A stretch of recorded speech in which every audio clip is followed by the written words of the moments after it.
Simang aqui, Aruba Tawara honra com visita de Princesa Beatrix. Princesa Beatrix está vindo a Aruba, dia 9 de novembro, e esta queda, e dia 10 de novembro, já viene dia 10 e acaba de seguir.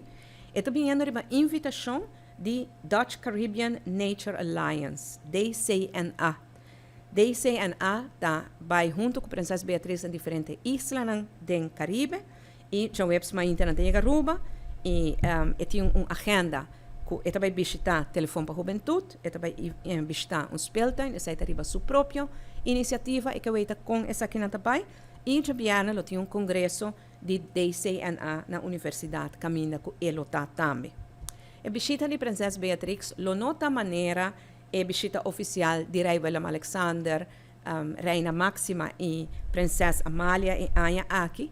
Esta visita mais chiquito, mais íntimo, riba invitação de DCNA.